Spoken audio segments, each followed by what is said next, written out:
નમસ્કાર, પ્રણામ, સ્વાગત છે તમારું એક નવા વિડીયોમાં। મિત્રો, આપણી આજની કહાની એક સત્ય ઘટના છે, એટલે થોડો સમય કાઢીને અંત સુધી જરૂરથી સાંભળજો। મિત્રો, સૌરાષ્ટ્રના એક ગામડામાં રમણભાઈ અને તેમનો પરિવાર રહેતો હતો।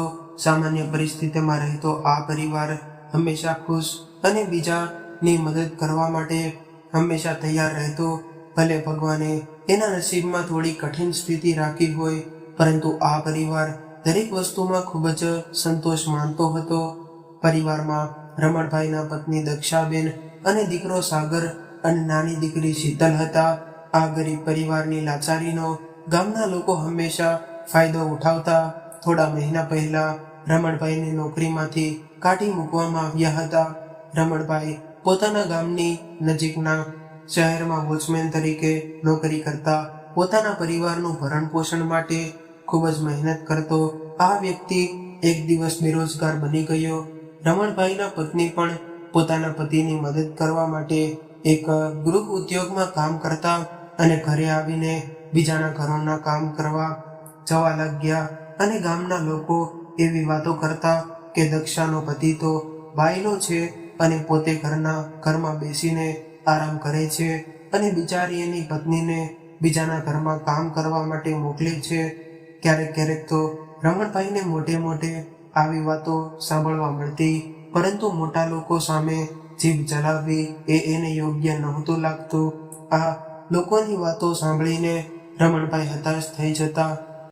રમણભાઈ પોતાના માટે કામ શોધવા માટે ઘણો પ્રયાસ કરતા, પરંતુ એને ક્યાંય કામ ન મળ્યું અને ક્યારેક તો એ ગામના મોટા માણસો પાસે હાથ જોડીને કામ માંગતા, પરંતુ આ અહંકારી લોકો એનું અપમાન કરીને ત્યાંથી કાઢી મૂકતા।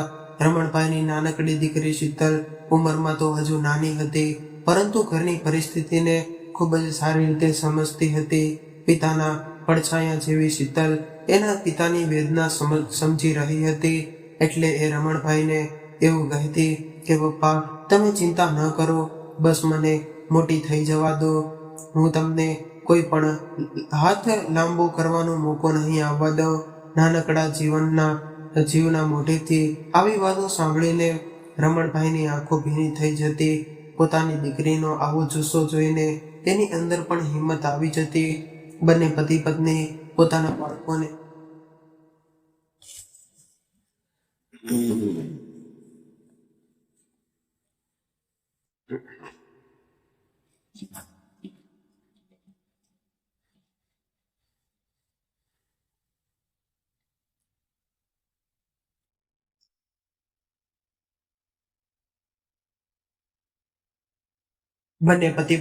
પોતાના બાળકોને ખૂબ જ સારું શિક્ષણ આપીને કંઈક સારી જગ્યાએ પહોંચાડવા માંગતા હતા। પોતાના બાળકોનું ઉજ્જવળ ભવિષ્ય બનાવવા માટે આ પતિ પત્ની દિવસ રાત કઠિન પરિશ્રમ કરતા હતા। એનો દીકરો સાગર બાળપણથી જ ખૂબ તોફાની હતો અને એને તો ભણવામાં જરા પણ રસ ન હતો। દક્ષાબેન હંમેશા સાગરની ચિંતા કરતા, પરંતુ સાગર પોતાના ઘરની પરિસ્થિતિને સમજી ન શક્યો। ઉંમરમાં તે તો શીતલ કરતા 3 વર્ષ મોટો હતો, છતાં પણ એની માના શીતલ જેટલી સમજણ ન હતી। એક દિવસ ભગવાને આ લાચાર પિતા સામે જોયું અને એને એક જગ્યાએ નોકરી મળી ગઈ। હવે ઘરે આવીને રમણભાઈએ પરિવારને આ સમાચાર આપ્યા, એટલે બધા ખૂબ જ ખુશ થઈ ગયા। ત્યારબાદ રમણભાઈ શહેરમાં નોકરી પર જવા લાગ્યા અને દક્ષાબેન એના જ ગામની બહાર આવેલ એક કારખાનામાં કામ કરવા લાગ્યા।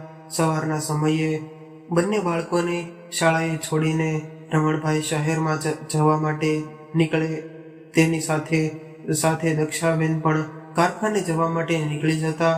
બધા જ પોતપોતાના કામ પર જતા રહેતા। એક દિવસ અચાનક બપોરના 12 વાગ્યે દક્ષાબેનના કારખાનેથી રમણભાઈ પર ફોન આવ્યો અને એવું કહ્યું કે તમે જલ્દીથી કારખાને પહોંચી આવો। સાંભળીને રમણભાઈ ગભરાઈ ગયા અને પૂછવા લાગ્યા કે સાહેબ, શું થયું છે? દક્ષા ક્યાં છે? ત્યારે મેનેજરે કહ્યું કે તમે બસ કારખાને આવી જાઓ। મેનેજરની આવી વાત સાંભળતા જ રમણભાઈને નબળા વિચાર આવવાના શરૂ થઈ ગયા અને 10 કિલોમીટરનું અંતર રમણભાઈ માટે આજે 10 પગ જેટલું થઈ ગયું હતું। એ પોતાની તૂટેલી સાયકલ લઈને ઝડપથી દક્ષાબેન પાસે પહોંચવા માંગતા હતા અને કારખાને પહોંચતા જ મેનેજરે એને એવું કહ્યું કે કારખાનાના મશીનમાં કામ કરતી વખતે તમને શોર્ટ સર્કિટ થવાથી દક્ષાબેનને વીજ કરંટ લાગ્યો અને એનો જીવ ગયો છે. આ વાત સાંભળતા જ રમણભાઈ જાણે કે જળ બની ગયા હોય એવી રીતે સ્થિર થઈ ગયા. 10 વર્ષની શીતલ અને 13 વર્ષનો સાગર, બંને બાળકો એ આજે પોતાની માતાની છત્રછાયા ગુમાવી હતી અને પોતાની ગરીબ પરિસ્થિતિ સામે લડી રહેલો આ પરિવાર હવે એક આધાર વગરનો થઈ ગયો હતો. રમણભાઈની અંદર તો જરા પણ હિંમત ન હતી કે એ દક્ષાબેન વગર પોતાના ઘર અથવા તો પોતાના બાળકને સંભાળી શકે. મા વગરની જિંદગી તો જાણે માર્ગદર્શન વગરના પડતર જેવી હોય છે. એક પિતા માટે પોતાના બાળકોને એની મા વગર ઉછેરીને મોટા કરવા એ ખૂબ જ અઘરું કામ હોય છે. શીતલ ઉંમરમાં નાની હતી એટલે એને પોતાના માતા પિતા સાથે રહેવાની આદત હતી અને એ અવારનવાર રમણભાઈ પાસે એની માતાની વાતો કર્યા કરતી. નાનકડી ઉંમરમાં એ જાણતી હતી કે મારા માતા પિતા પોતાનું હૃદય કઠણ કરીને અને અમને મોટા કરી રહ્યા છે, એટલે જ એ ક્યારેય વડીલો જેવી વાતો કરી દેતી અને એવું કહેતી કે પપ્પા તમે એકલા નથી હો, તમારી દીકરી તમારી સાથે છે. દીકરીની વાત સાંભળીને રમણભાઈ એને ભેટી જતા અને એવું કહેતા કે બેટા હું ભાગ્યશાળી છું કે મને તારા જેવી દીકરી મળી છે. આવી રીતે ધીરે ધીરે સમય વીતવા લાગ્યો અને જોત જોતામાં શીતલ અને સાગર બંને મોટા થઈ ગયા. રમણભાઈના કઠોર પરિશ્રમનું પરિણામ હવે આવ્યું હતું. સાગર હવે બેંકમાં નોકરી કરતો હતો અને શીતલ પણ પોતાના અભ્યાસ સાથે નોકરી કરીને પિતાને ટેકો કરી રહી હતી. રમણભાઈના બંને બાળકોમાં જમીન આસમાન જેટલું અંતર હતું. સાગર નાની નાની વસ્તુઓમાં ગુસ્સો કરતો, પરંતુ શીતલ ખૂબ જ સમજદાર અને સંસ્કારી છોકરી હતી. ગરીબ મા બાપ ઘરે મોટી થયેલી શીતલને ભગવાને ખોબા ભરી ભરીને રૂપ આપ્યું હતું. થોડા સમય બાદ સાગરની ઓફિસમાં નોકરી કરી રહેલી સારિકા સાથે સાગરના લગ્ન નક્કી થયા. આ બંને એકબીજાને ખૂબ જ પસંદ કરતા હતા અને સારિકા પૈસાવાળા બાપની દીકરી હતી. એ એના પિતાની એકનું એક જ સંતાન હોવાથી એના પિતાએ સાગર સાથે એના લગ્ન કરવા માટે હા પાડી દીધી. સાગરનું ઘર મધ્યમ વર્ગનું હતું. સામે એની પત્ની સારિકા બંગલામાં રહેવાવાળી હતી. પિતાના અઢળક પૈસામાં મોટી થયેલી આ અહંકારી સારિકા રમણભાઈના ઘરમાં તો જાણે કે ઝઘડાના પોટલા ભરીને આવી હોય એવું લાગતું હતું. લગ્ન થયાથી સાથે જ સાગર તો જાણે પૂરેપૂરો સારિકાની મુઠ્ઠીમાં આવી ગયો હોય એવી રીતે રહેવા લાગ્યો. હવે તો આ ઘરમાં બે દીકરીઓ કે જે અલગ અલગ પરિસ્થિતિઓમાંથી મોટી થઈ છે.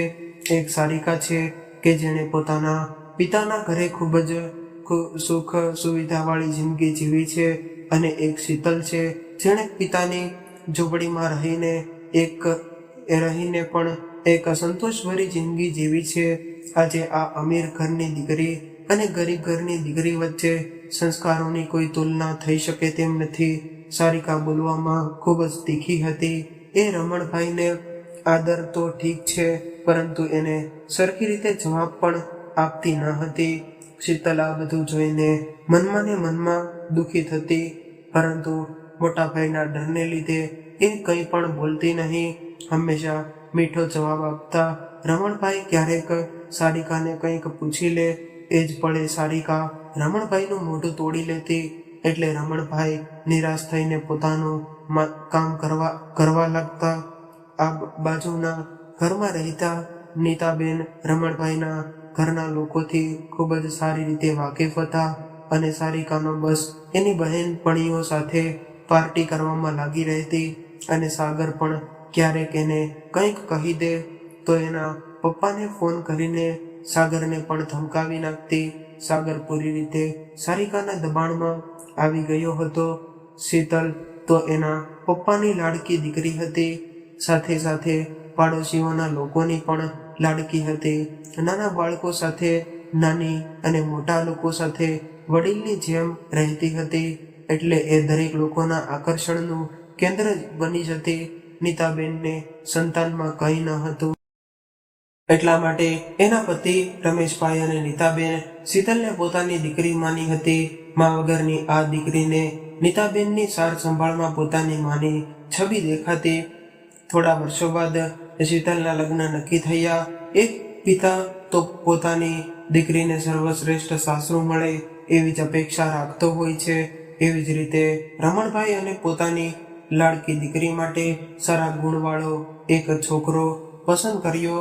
શીતલના સાસરિયાવાળા ખૂબ જ પૈસાવાળા હતા અને એના ઘરમાં કંઈ પણ વસ્તુની કમી ન હતી, પરંતુ શીતલ એવું માનતી હતી કે પૈસાવાળા લોકો ગરીબ લોકોને કંઈ માન નથી આપતા અને આ ગરીબ બાપની સ્વભાવની દીકરી માટે પોતાના બાપને કોઈ નીચા કહે એ સહન કરવું ખૂબ જ મુશ્કેલ હતું. એટલે એણે આ લગ્નની ના પાડી દીધી. પરંતુ રમણભાઈએ શીતલ માટે પસંદ કરેલો છોકરો ખૂબ જ સરળ હતો, એટલે એ બે મુલાકાત પછી શીતલને પણ આ છોકરો પસંદ આવી ગયો અને લગ્નની તારીખ લેવાઈ ગઈ.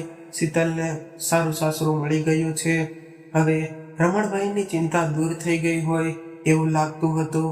એક બાપની ફરજ નિભાવવામાં એમણે અત્યાર સુધી ભેગી કરેલી બધી મૂડીમાંથી પોતાની દીકરી માટે બધો જ કરિયાવર લીધો. ભવિષ્યમાં પણ કોઈ એની દીકરીને કંઈ ન કહી દે એની તેણે પૂરેપૂરી કાળજી રાખી લીધી. કરિયાવરનો આ રિવાજ એક બાપના ખભા પર ખૂબ જ મોટી જવાબદારી હોય છે. દીકરીના લગ્નમાં એક પિતા પોતાના કાળજાનો કટકો આપી દે છે, પરંતુ લોકો તો કરિયાવરમાં શું આપ્યું એનું ધ્યાન રાખે છે. કદાચ જેના ઘરે દીકરીનો જન્મ નહીં થયો હોય એવા લોકો જ આવી વાતો કરતા હશે. રમણભાઈએ પોતાની પહોંચ કરતાં પણ વધારે ઉત્સાહથી દીકરીના લગ્ન કરાવ્યા. મા વગરની દીકરીના પ્રસંગમાં કોઈ પણ વસ્તુની કમી ન રહી જાય એનું રમણભાઈએ ખૂબ જ ધ્યાન રાખ્યું હતું. સારિકાને પોતાની નણંદ લઈને કોઈ ભાવ હતા નહીં. એ તો બસ મહેમાનની જેમ લગ્નમાં હાજરી આપી હતી. નીતાબેન અને રમેશભાઈ આજે એના સગા માતા પિતા બનીને કન્યાદાન આપવાના હતા. શીતલને આજે લગ્નના કપડામાં જોઈને રમણભાઈ ખુદને રોકી ન શક્યા અને રમેશભાઈ પાસે ડૂચકા ભરીને રડવા લાગ્યા. રમણભાઈના જીવનનો એકમાત્ર આધાર તેની શીતલ આજે હતી અને આજે એને હંમેશા માટે છોડીને જતી રહેશે. એ વિરહ રમણભાઈના આંસુઓ દ્વારા સ્પષ્ટ રીતે દેખાઈ રહ્યો હતો. લગ્નની વિધિ સમાપ્ત થઈ અને શીતલ પોતાના મમ્મી પપ્પાના ફોટા પાસે જઈને ઊભી રહી. એણે અત્યાર સુધી એના પપ્પા માટે ખૂબ જ મક્કમ રહેવાની કોશિશ કરી હતી, પરંતુ અંતમાં એ ખુદને રોકી ન શકી અને માની તસવીર લઈને જોરથી રડવા લાગી. આ જોઈને રમણભાઈ પણ રડવા લાગ્યા. આજે તો સાગર પણ થોડો ઉદાસ હોય એવું લાગતું હતું. આ બાપ દીકરીના વિરહની વેદના શું શબ્દોમાં વર્ણન કરવું મુશ્કેલ હતું. રમણભાઈ શીતલના માથા પર હાથ મૂકીને કહેવા લાગ્યા કે બેટા, ભગવાને તને બધી જ ખુશીઓ આપે અને તું હંમેશા સુખી રહેજે. દીકરી, મારા આપેલા સંસ્કારોનું ચિંતન કરજે અને તારું ધ્યાન રાખજે. પોતાના પિતાજીના આવા શબ્દો સાંભળીને શીતલ રમણભાઈને ભેટીને રડવા લાગી અને રડતા રડતા એવું કહ્યું કે પપ્પા, તમે તમારી તબિયતનું ધ્યાન રાખજો અને મારી જરા પણ ચિંતા કરતા નહીં. આપણા હૃદયના તાર તો ભગવાને પહેલેથી જ જોડેલા છે. કદાચ તમને કંઈક તકલીફ થશે તો તમારી દીકરી દોડતી આવી જશે. હવે દીકરીને વિદાય આપીને સૌ પોતપોતાના ઘર જતા રહ્યા. આજે તો આ પહેલો દિવસ હતો કે રમણભાઈ શીતલ વગર ઘરમાં રહ્યા હતા. આજે એને ઘરના ખૂણે 2 વર્ષની શીતલના પગમાં પહેરેલી ઝાંઝરીનો અવાજ ગુંજતો હોય એવું લાગતું હતું. આજે શીતલ 22 વર્ષની થઈ ગઈ હતી, પરંતુ રમણભાઈ માટે એ તો હજુ પણ નાની બાળકી હતી. રમણભાઈને પોતાની દીકરી પર ગર્વ હતો કે શીતલ ભલે માતાની છત્ર છાયા વગર મોટી થઈ ગઈ છે, પરંતુ એ ખૂબ જ સમજદાર અને સંસ્કારી છે. મને વિશ્વાસ છે કે મારી દીકરી જે ઘરમાં જશે તે ઘરને તારી દેશે. એક તરફ શીતલની યાદમાં ઉદાસ થઈને બેસેલા રમણભાઈ હતા અને સામે નવવધુ બનીને નવા ઘરમાં પ્રવેશ કરતી શીતલ. પોતાના નવા ઘરમાં પગ મૂકતા જ શીતલની જિંદગી પૂરી રીતે બદલાઈ ગઈ. એક દીકરી તરીકેની સફર તો એને ખૂબ જ ગમી હતી. હવે જવાબદારી લઈને એક વહુની સફર શરૂ થઈ ગઈ હતી.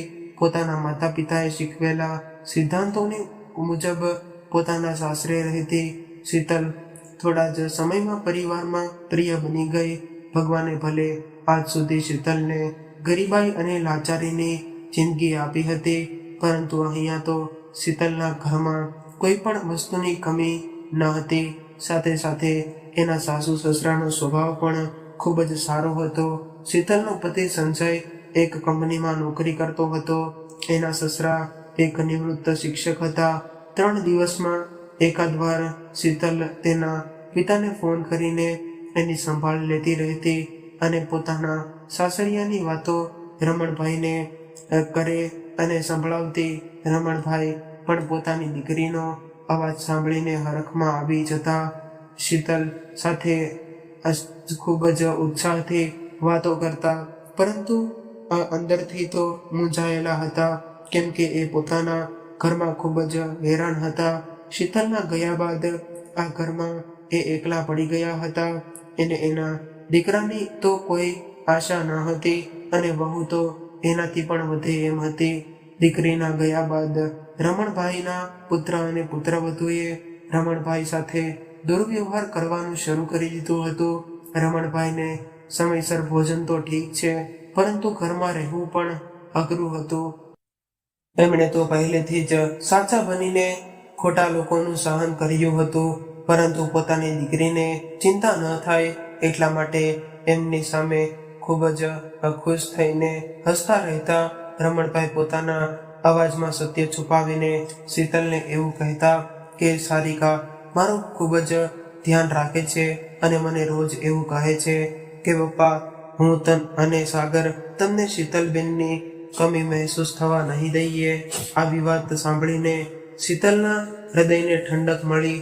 હવે એના મનમાં એ વાત સતાવી રહી હતી. એ પિતાની ચિંતા ધીમે ધીમે દૂર થઈ રહી હતી. જેવી રીતે દિવસ પછી રાત આવે છે, એવી જ રીતે સુખ પછી દુઃખ આવે છે. એ પણ નક્કી છે કે શીતલના જીવનમાં હજુ તો માંડ થોડી ખુશી આવી હતી, ત્યાં તો ભગવાને એના પર દુઃખનો પહાડ મૂકી દીધો. એના લગ્નને 6 મહિના થયા હતા અને ઘરે આવતા સમયે કાર એક્સિડન્ટમાં શીતલના પતિનું અવસાન થયું. આ ઘટનાને શીતલની જિંદગીએ વિધવા બની ગઈ અને પતિના ગયા પછી તો એના સાસરિયામાં રહેવું એના માટે અઘરું થઈ ગયું હતું. એના પતિના અવસાનમાં શીતલનો કોઈ દોષ હતો નહીં અને એના શીતલને મનહૂસ ગણીને પોતાના દીકરાના મૃત્યુ માટે જવાબદાર ગણતા હતા. હવે તો એના સાસુ સસરાનો વ્યવહાર પણ બદલી ગયો હતો.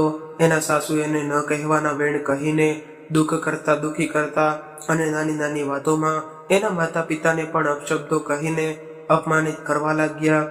એક દિવસ ઘરના કામમાં શીતલ એટલી બધી વ્યસ્ત હતી કે આજે એના પિતાનો જન્મદિવસ હતો એ પણ ભૂલી ગઈ હતી. બપોરના સમયે કામમાંથી નવરી થઈ અને પિતાને જન્મદિવસની શુભેચ્છા આપવા માટે ફોન લગાવ્યો અને શુભેચ્છા આપી. શીતલ એના પિતા સાથે ફોનમાં વાત કરતી હતી. એ જ સમયે એના સાસુ એની સામે આવીને ઊભા રહ્યા અને એના હાથમાંથી ફોન આંચકી લીધો. ત્યારે શીતલ ગભરાતા અવાજે બોલી કે મમ્મી, મારા પપ્પાનો ફોન છે, મને 2 મિનિટ વાત કરી લેવા દ્યો. ત્યારે શીતલના સાસુ ગુસ્સાભરી નજરે શીતલ સામે જોઈને કહેવા લાગ્યા કે તમને બાપ દીકરીને એકબીજા સાથે ફોનમાં વાત કરવા સિવાય બીજું કંઈ કામ છે કે નહીં? શીતલના સાસુની આવી વાત સાંભળતા જ રમણભાઈના ચહેરા પરના ભાવ બદલાઈ ગયા. એક પળ માટે તો એને સમજાયું નહીં કે પોતાની દીકરી સાથે પતિને ખોઈને વિધવા થયેલી દીકરી પ્રત્યે એને ખૂબ લાગણી હતી અને એના સાસુનો આવો વ્યવહાર રમણભાઈને ચિંતા કરાવી રહ્યો હતો. ત્યારે શીતલે એના સાસુમાને હાથ છોડીને એના હાથમાંથી ફોન લીધો અને વાતને છોડતા એવું કહ્યું કે હા પપ્પા, મારે આજે તમને ફોન કરવાનો મોડું થઈ ગયું છે, એટલા માટે મારા સાસુ મને ખીજાઈ રહ્યા છે કે સવારથી હું કામમાં એટલી વ્યસ્ત હતી કે તમારો જન્મદિવસ પણ ભૂલી ગઈ હતી. એટલે મારા સાસુ એવું કહે છે કે આમ તો તું તારા પપ્પા સાથે એટલી વાતો કરે છે, પણ આજે કેમ ભૂલી ગઈ? આ બાજુ રમણભાઈ સમજી ગયા હતા, પરંતુ દીકરીને ઓછું ન આવે, આછું ન આવે એટલા માટે એની હામાં હા કરીને કહેવા લાગ્યા કે કંઈ વાંધો નહીં બેટા, તું જલ્દીથી અમને મળવા આવજે, હું તારી રાહ જોઉં છું. આટલું કહીને બાપ દીકરીએ પોતાની વાત પૂરી કરી. શીતલના સાસુના આ તને રાતના પાણીએ રડાવતા હતા અને રમણભાઈ પણ તેની પુત્રવધૂની પરેશાન હતા. બંને બાપ દીકરી એકબીજાનું દુઃખ એકબીજાથી છુપાવીને રાખતા હતા. એક દિવસ સવારે સારિકાએ પોતાની બધી જ હસીમાં ઓળંગી દીધી અને સાગરને ખોટી વાતોમાં ચડાવીને રમણભાઈને ઘરમાંથી કાઢી મૂકવા માટે તૈયાર કરી દીધા. સારિકા હવે લાગી કે હું રોજ તમારા બાપના ઠસરણા કરવા માટે નવરી નથી. સવારે ઉઠતાની સાથે જ એને ચા પીવાની આદત છે.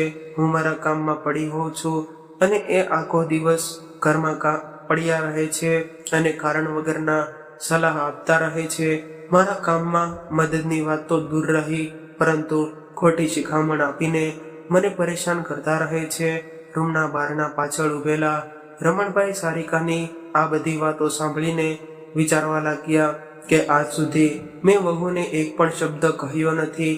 આજે રમણભાઈને એના પત્નીની ખૂબ જ યાદ આવી રહી હતી અને એની આંખોમાંથી બોર જવડા આંસુ વહેવા લાગ્યા હતા. જેમ તેમ કરીને પોતાની જાતને સંભાળીને એક બહારના રૂમ તરફ આગળ વધ્યા અને રમણભાઈના પગ હવે પોતાના જ ઘરમાં એટલા બધા ભારે થઈ ગયા હતા કે પુત્રવધૂના મોઢામાંથી નીકળેલા શબ્દ એના પગને ઘરની બહાર નીકળવા માટે મજબૂર કરવા લાગ્યા હતા. પરંતુ પોતાના દીકરાને સમાજનું લાંછન ન લાગે એટલા માટે એના ઘરની ખુશી માટે એમણે પોતે જ નિર્ણય લીધો અને સારિકા પાસે જઈને એવું કહ્યું કે વહુ બેટા, તમારે મારી ચિંતા કરવાની કોઈ જરૂર નથી.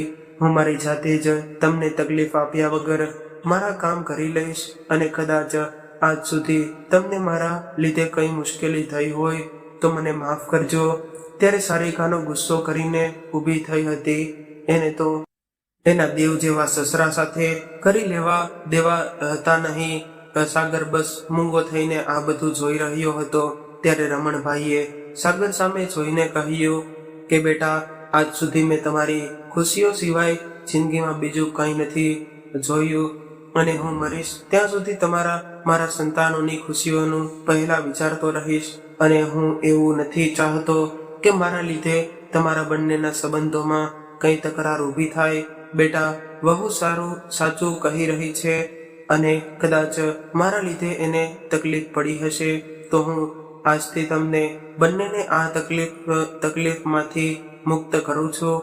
સારું, હવે હું જાઉં છું. આટલું કહીને રમણભાઈ ઘરની બહાર નીકળી ગયા. સાગરને તો મનમાં વિચાર પણ ન હતો કે રમણભાઈના છેલ્લા શબ્દો હશે અને એમણે મનોમન આ ઘરને છોડી દેવાનું નક્કી કર્યું હશે. ઘરની બાજુમાં આવેલા એક મંદિર પર રમણભાઈ રોજ 1 કલાક જઈને ભગવાનની ભક્તિ કરતા. આજે પણ તેઓ બેચેન હતા અને આ મંદિરના પૂજારી એના મિત્ર હતા. આજે તો રમણભાઈ મંદિરે આવ્યા અને ઘણો સમય થઈ ગયો હતો. એટલે પૂજારીએ એને પૂછ્યું કે રમણભાઈ, હવે ઘરે નથી જવું? ત્યારે રમણભાઈએ જવાબ આપ્યો કે હવે તો ભગવાનના ચરણમાં જ મારું ઘર છે, હવે મારો ઠાકર કરે એ ઠીક છે. આટલું બોલતા જ રમણભાઈની આંખોમાં આંસુ આવી ગયા. આવું જોઈને પૂજારી કદાચ સમજી ગયા હતા કે રમણભાઈ શું કહેવા માંગે છે. પૂજારીએ બંને હાથ જોડીને રમણભાઈને આશ્વાસન આપીને એવું કહ્યું કે રમણભાઈ, તમે ચિંતા ન કરો, અહીંયા જ રોકાઈ જાઓ, ભગવાન બધું જ ઠીક કરી દેશે. આટલું કહીને પૂજારી ચાલતા થયા. મંદિરના બાકડા પર બેઠેલા રમણભાઈ મનમાં ખૂબ જ ઉદાસ થઈ ગયા હતા. જે પિતાએ પોતાના ભવિષ્ય જીવનના ભૂખ્યા રહીને પોતાના સંતાનોને ખવડાવ્યું હતું, આજે એ જ બાપ પોતાના સંતાનોના લીધે ભૂખ્યો તરસ્યો મંદિરના ઓટલે બેઠો હતો. સવારથી સાંજ થઈ, પરંતુ રમણભાઈ હજુ પણ મંદિરના ઓટલે બેઠા હતા. રમણભાઈએ નાની ઉંમરથી જ ખૂબ જ કષ્ટી ભોગવીને પરિવારની દેખરેખ કરી હતી. પોતાની પત્ની ગુમાવી અને હવે સંતાનોને પણ છોડવાનો વારો આવી ગયો હતો. ઘરની અંદર રમણભાઈનો આવ જવાન સાંભળતા જ બાજુમાં રહેતા નીતાબેનને વિચાર આવ્યો કે ક્યાંક રમણભાઈ બીમાર તો નથી પડી ગયા ને, એટલે એમણે એના પતિ રમેશભાઈને જોવા મોકલ્યા અને ખબર પડી કે રમણભાઈ તો સવારના ઘરે હાજર નથી. હવે રમેશભાઈ એના મિત્રની ચિંતા થવા લાગી અને થોડા આગળ નીકળીને તપાસ કરવા લાગ્યા. ત્યારે એની નજર મંદિર તરફ વળી. દૂરથી એને સ્પષ્ટ દેખાતું ન હતું, એટલે થોડા આગળ જઈને જોયું તો રમણભાઈ મંદિરના ઓટલા પર નિરાશ થઈને બેઠા હતા. રમણભાઈને જોઈને રમેશભાઈ પોતાના મિત્રના ભાવ સમજી ગયા કે દીકરાથી દુઃખી થઈને એક બાપ ભગવાનના ચરણોમાં બેઠો છે. એટલે એમણે રમણભાઈના ખભા પર હાથ મૂકીને એવું કહ્યું કે આવી રીતે ઉદાસ થઈને કેમ બેઠા છો, ચાલો આપણા ઘરે જઈએ. ત્યારે રમણભાઈએ કહ્યું કે મને ખબર છે કે તમને મારા પ્રત્યે લાગણી છે, એટલા માટે તમે દોડીને અહીં આવ્યા છો, પરંતુ મારી ચિંતા કરવાની કોઈ જરૂર નથી, ખુદને સંભાળી લઈશ. ત્યારબાદ રમણભાઈએ પોતાના મિત્રને બધી જ વાત કરી. રમેશભાઈ આ વાત સાંભળીને થોડી વાર માટે ગુસ્સે થઈ ગયા અને રમણભાઈના ઘર તરફ ચાલવા માટે ઊભા થયા. ત્યારે રમણભાઈએ એને રોકી લીધા અને કહેવા લાગ્યા કે હું હવે એ ઘરમાં મારા દીકરા પર બોજ બનવા નથી માંગતો અને તમને વિનંતી કરું છું કે મારી દીકરી શીતલને આ વાત જણાવતા નહીં. રમણભાઈની આટલી વાત સાંભળતા જ રમેશભાઈના હાથ બંધાઈ ગયા, પરંતુ રમેશભાઈએ એવું કહ્યું કે તમે મારા ઘરે તો આવી શકો છો ને, હું કોઈને નહીં કહું. પરંતુ રમણભાઈ એકના બે ન થયા. ત્યારબાદ રમેશભાઈ ઘરે આવ્યા અને નીતાબેનને બધી વાત કરી. ત્યારે નીતાબેન કહેવા લાગ્યા કે આ દીકરો છે કે દાનવ છે, જે બાપે જીવનભર એને ખવડાવી પીવડાવીને મોટો કર્યો, એ જ બાપ સાથે આવું વર્તન કરે છે. આ બાજુ શીતલના સાસરિયામાં એના સાસુ સસરાનો ત્રાસ વધી ગયો હતો. હવે તો શીતલની સાસુએ એને એના પપ્પા સાથે વાત કરવાની પણ ના પાડી દીધી હતી અને આખો દિવસ કામવાળી બાઈની જેમ કામ કરાવ્યા કરતા. સાસુના આ વાતથી હારી ગયેલા શીતલ એના પિતાને યાદ કરીને રડવા લાગી. પિતા સાથે વાત ન કરી અને ઘણા દિવસો થઈ ગયા હતા. શીતલને રમણભાઈની ચિંતા થઈ રહી હતી, પરંતુ એની સાસુના લીધે પણ એટલી મજબૂર બની ગઈ હતી કે પિતાને ફોન કરીને એની ખબર પૂછવી પણ મુશ્કેલ હતી. અચાનક રમણભાઈની તબિયત બગડી ગઈ અને એ ત્યાં જ ઓટલા પર બેઠા બેઠા ઢળી પડ્યા. રમણભાઈને પડી ગયેલા જોઈને પૂજારી દોડતા દોડતા એની પાસે આવ્યા અને રમેશભાઈને જાણ કરી. એટલે નીતાબેન અને રમેશભાઈ ગભરાઈને એની પાસે આવી પહોંચ્યા અને ઝડપથી હોસ્પિટલે લઈ ગયા. પરંતુ નીતાબેનની રહેવાયું નહીં, એટલે એમણે તરત જ શીતલના ઘરે ફોન કરીને એના સાસુને એવું કહ્યું કે મારે શીતલ સાથે વાત કરવી છે, એટલે જલ્દી એને ફોન આપો. એ સમયે શીતલ એના સાસુના પગ દબાવી રહી હતી, એટલા માટે એ ફોનમાં ચાલી રહેલી વાતચીત સાંભળી ગઈ. ત્યારે એણે સાસુને ખૂબ જ વિનંતી કરી કે મને ફોનમાં વાત કરવા દો અને શીતલ કહેવા લાગી કે હા નીતા માસી, શું થયું છે, તમે કેમ આટલા ગભરાઈ ગયા છો? ત્યારે નીતાબેન રડતા અવાજે કહેવા લાગ્યા કે તારા પપ્પા બેહોશ થઈ ગયા છે, એટલે હું તને તારા કાકા એને દવાખાને લઈને જઈ રહ્યા છીએ, એટલે જેમ બને એમ જલ્દી અહીં પહોંચી જા. નીતાબેનની આટલી વાત સાંભળતા જ શીતલના હાથમાંથી ફોન નીચે પડી ગયો અને એ રડવા લાગી. એક તો ઘણા દિવસથી પપ્પા સાથે વાત નહોતી થઈ અને અચાનક પપ્પાની તબિયત બગડવાના સમાચાર સાંભળતા જ શીતલની હાલત ખરાબ થઈ ગઈ હતી. હવે તો એણે હિંમત હારીને પોતાના સાસુની વિરુદ્ધ જઈને પોતાના પિતા સાથે પહોંચવાનું નક્કી કરી લીધું. ઘરની હોસ્પિટલ વચ્ચેના અંતરમાં શીતલનો જીવ ખૂબ જ મૂંઝાઈ રહ્યો હતો. એ ભગવાનને એ જ પ્રાર્થના કરતી હતી કે મારા પપ્પાનું ધ્યાન રાખજો. અને જ્યારે એ હોસ્પિટલે પહોંચી અને ત્યાંનું દ્રશ્ય જોયું તો એને એવું લાગ્યું કે જાણે એની દુનિયા લૂંટાઈ ગઈ હોય, કારણ કે એના પપ્પાએ આ દુનિયાને અલવિદા કરી દીધા હતા. આ દ્રશ્ય એટલું બધું કરુણ હતું કે આસપાસમાં ઉભેલા લોકોની આંખોમાંથી પણ આંસુ આવી રહ્યા હતા. ત્યારે શીતલ એના પપ્પા પાસે જઈને ખૂબ જ રડવા લાગી. દીકરીને વધારે દુઃખ ન થાય એટલા માટે રમણભાઈએ એની સાથે ઘટનાની શીતલને જાણ ન કરી અને શીતલ અંત સમયમાં પણ પોતાના પિતાને મળ્યા કે વાત કર્યા વગર રહી ગઈ. ત્યારે ત્યાં ઉભેલી નર્સે શીતલના હાથમાં એક ચિઠ્ઠી આપી અને એવું લખ્યું હતું કે તમારા પિતા પાસેથી ચિઠ્ઠી મળી છે. શીતલે ધ્રુજતા હાથે આ ચિઠ્ઠી ખોલીને વાંચવાનું શરૂ કર્યું તો એમાં એવું લખ્યું હતું કે મારી લાડકી દીકરી શીતલ, ભગવાને મને વરદાન સ્વરૂપે તારા જેવી નાનકડી ઢીંગલી આપી હતી. હું કોઈ મોટો માણસ ન હતો, પરંતુ મેં તને હંમેશા આપવા માટે બધા જ પ્રયાસ કર્યા હતા. કદાચ હું આ દુનિયાનો સર્વશ્રેષ્ઠ પિતા તો નહીં હોય, પરંતુ એ તો ગર્વથી કહું છું કે મારી દીકરી દુનિયાની શ્રેષ્ઠ દીકરી જરૂર છે. આજે તને હું એક બોજમાંથી મુક્તિ થવા માંગુ છું. દીકરી, તારા લગ્ન સમયે મારી પાસે પૂરતા પૈસા ન હતા, જેથી કરીને મેં મારી એક કિડની વેચીને પૈસાની વ્યવસ્થા કરી હતી. દીકરી, મારા જીવનનો એકમાત્ર આધાર તું હતી અને તને સાસરીએ વળાવીને હું મારી ચિંતામાંથી મુક્ત થવા માંગતો હતો. છેલ્લા થોડા સમયથી મારી તબિયત થોડી ખરાબ રહેતી હતી. સાગર અને સારિકાને મારા લીધે તકલીફ થતી હતી. મારી બીમારીના લીધે એ બંને પતિ પત્ની વચ્ચે ઝઘડા થઈ રહ્યા હતા, જેથી કરીને મેં ખુદને ઘરેથી નીકળીને એની તકલીફ ઓછી કરી દીધી.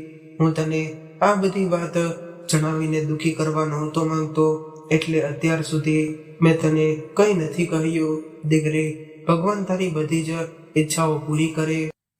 અને કદાચ મારાથી જાણતા જાણતા કોઈ ભૂલ થઈ ગઈ હોય તો તારા આ ગરીબ બાપને માફ કરી દેજે. મારા આશીર્વાદ હંમેશા તારી સાથે રહેશે. આટલું વાંચીને શીતલના આંસુએ આ ચિઠ્ઠીને ભીની કરી દીધી અને એ જમીન પર બેસીને પોતાના પિતાની ચિઠ્ઠીને છાતીએ લગાવીને પથ્થરને પણ ઓગાળી દે એવું કલ્પનાદાયક લાગી રહ્યું હતું. આ ઘટનાને 15 વર્ષ વીતી ગયા છે. શીતલ હિંચકા પર બેઠી બેઠી પોતાના પપ્પાની યાદોને યાદ કરીને મનમાં કહેતી હતી કે એક પિતાથી ઉપર કોઈ નથી હોતું. પાઈ ભેગી કરીને મેં એને મારી ખુશીઓ ખરીદતા જોયા છે. મારા પપ્પાના દુનિયામાં તો કોઈ સાક્ષાત ભગવાનને જોયા છે. તો મિત્રો, આજની સ્ટોરી તમને કેવી લાગી કોમેન્ટમાં જરૂરથી જણાવજો. અને પસંદ આવી હોય તો વિડીયોને લાઈક, શેર અને નવા હોય તો ચેનલને જરૂરથી સબસ્ક્રાઇબ કરજો. હર હર મહાદેવ.